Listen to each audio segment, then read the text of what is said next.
Thank you, good afternoon. Okay, I was asked to talk about something a little bit personal, and this is something I'm quite passionate about, so being a slash person. No doubt there are a few of you in the audience wondering what on earth is a slash person, and if this is the image that comes to mind, you might not be so far off actually from the truth, because this is me, and this is a dismembered foot. So maybe I could have titled it, what was my journey to becoming a person who gets paid to feed dismembered limbs to a man-eating plant, or at the same time as making money from sending people food, at the same time as doing that. And there are days of teaching certainly feels like this. Of course, when I talk about being a slash person, what I'm really talking about is this, and I thought this was quite a good definition. So, a person who has multiple careers, and that might be at the same time, so multiple sources of income at the same time, or it might be different careers at different stages of life. That's what my definition of a slash person is. But there's another definition actually I came across that I quite liked, and it was this one. People who choose to balance their passions, not their time. So maybe I could better entitle this, what was my journey to becoming someone who aims to balance my passion rather than my time? And to answer that question, we'd have to go back. So to a time at school, and there was a boy who was very, very creative, but maybe not that academically inclined. But of course his parents were, when he's back, for him to perform, and he managed to get through, and they pushed him to continue on to go to university, which he did, and after 1 year he dropped out. Of course, his parents were on his back for him to go back, which he did. He enrolled a second time, and he dropped out again. He never graduated. That was my older brother. I, on the other hand, loved school. I was very academic, and I was into my academics. I did quite well. Part of it may be to do with the fact that I knew there was a way to please my parents. They wanted us to do well academically, and so if I did that, that pleased them. So that really drove me. But the other thing I loved about school was the opportunity to get involved in things that maybe I wasn't so good at. And one of the things I yearned to take part in was a school play, a school production. But I wasn't a performer. I wasn't a singer or a dancer. So I couldn't see myself there in front of people performing. So I thought, well, if I take part as a stage manager, that's one way to still get involved. So I went forward and took on this role. And I still remember to this day, so vividly, the first rehearsal I went to. And I stood right in the back of the hall where the rehearsal was taking place, and all the other students were being set ready to perform. And the school was put on a production of Les Mis. So the teacher who's directing was in the front there with them, and got them all ready, and I stood ready to press the button for the music. As soon as I pressed that button, something magical happened. At the end of the day, you're another day older. And that's all you can say for the life of the poor. It's a struggle, it's a war, and there's nothing that anyone's giving. What are they standing about? What is it for? When they less to be living. And just like that, I was caught. I had to be part of this. I went to the teacher and I said, please, can I join the play? Even if I get to just stand right on the back of the stage and I'm not even seen. And he said, yes, you can join. So I joined, and I had the most amazing experience.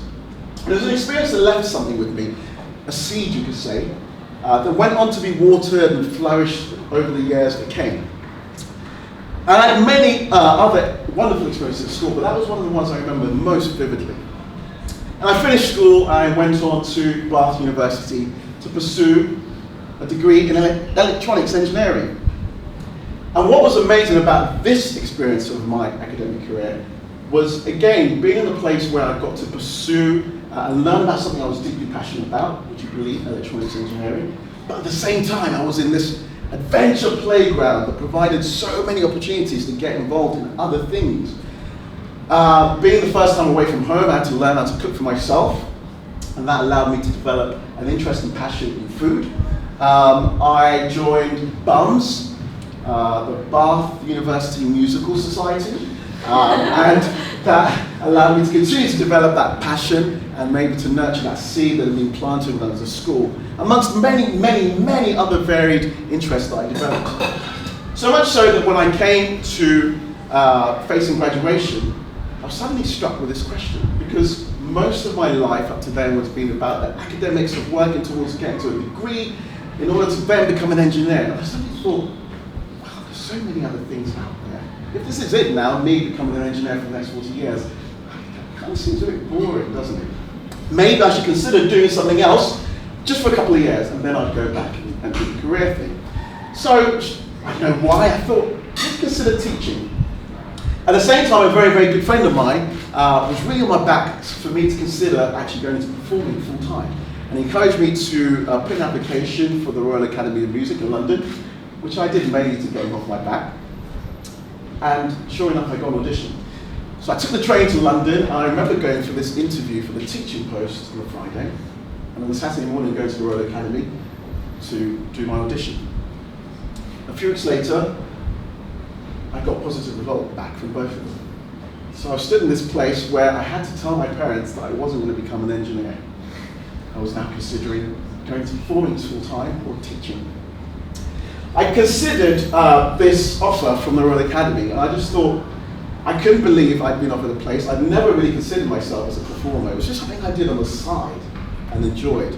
I couldn't really see myself earning a living from doing this, so I actually turned it down. I thought I'd go for the safe, secure route, which was teaching. But something, I guess, fortunate happened around the same time, which is that I took part in a performance that an agent saw. And he came and spoke to me after the show, and spoke to me about signing up to his agency in order to be represented when I moved back to London to audition in the West End. This time I said yes, because I thought, you know what have I got to lose? I'm still going to do the teaching thing, but on the side I'll continue to develop my skills in performance, so singing, dancing, because my interest was in musical theatre, and I'll try and attend auditions and we'll see what happens. I guess really that was the start of that journey that's brought me to being here today, calling myself a slash person. Most of this time I've actually mostly been in education while doing those things on the side at the same time. And the longer that I'm in education, the more I'm convinced that being a slash person is something that actually most students should be considering as they think about the future. Mainly because of this reason.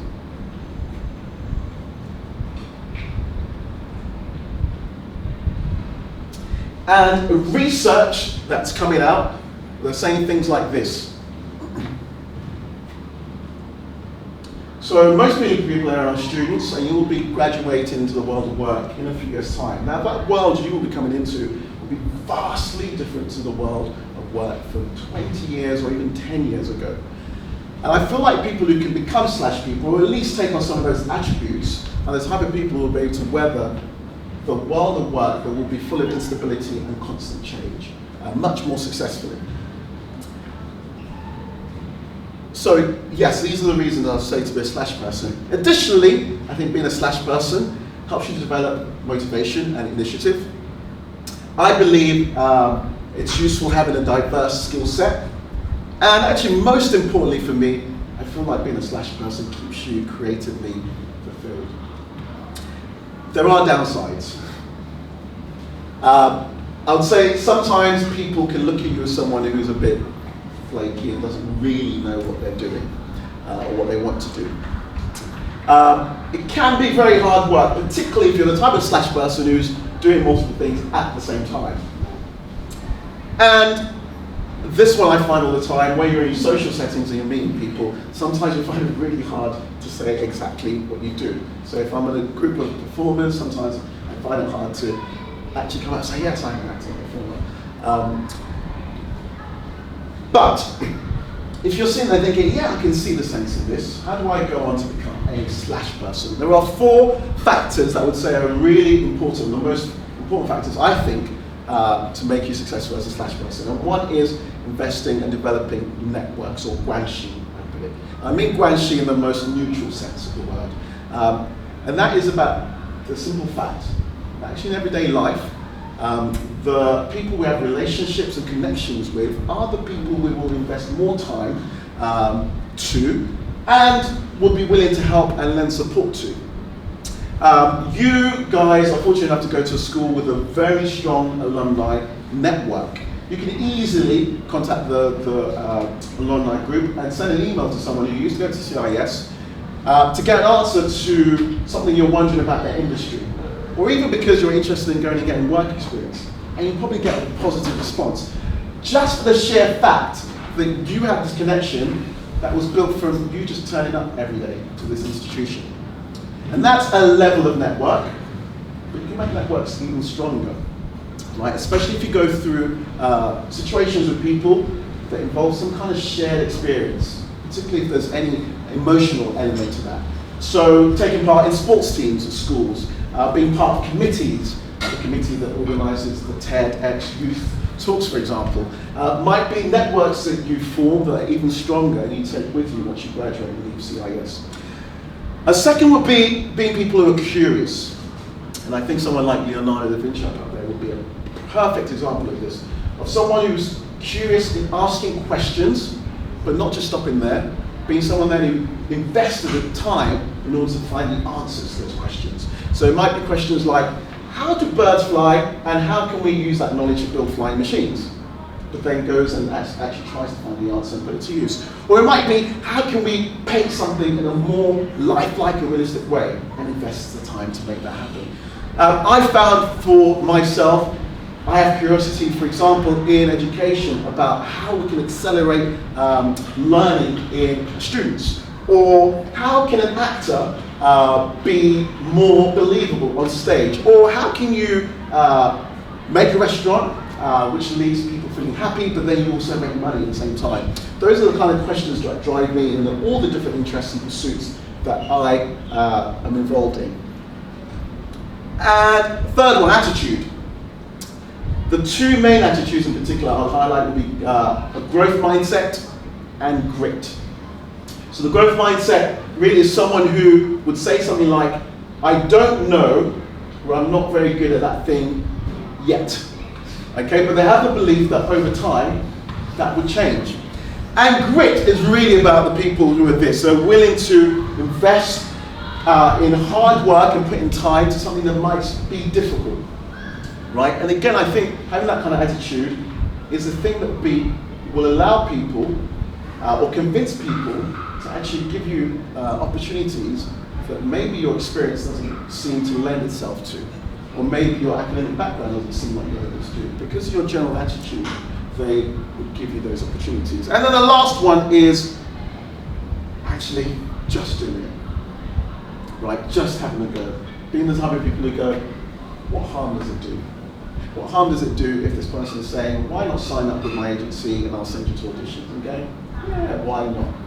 I think that is actually probably the most important factor.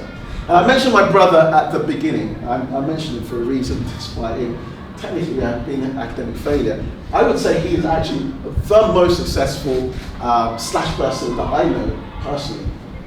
He's now in a position where he works for Nike, Converse, as a brand and marketing consultant, at the same time as being the chief editor for a large magazine in the UK.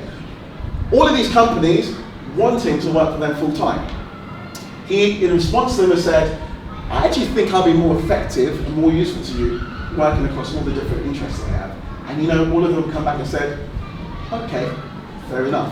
As apart from doing that, he is a very successful DJ. He started his own clothing brand, which has been on runways in Paris and in London. He has started a wine label. And that is not the extent of what he does.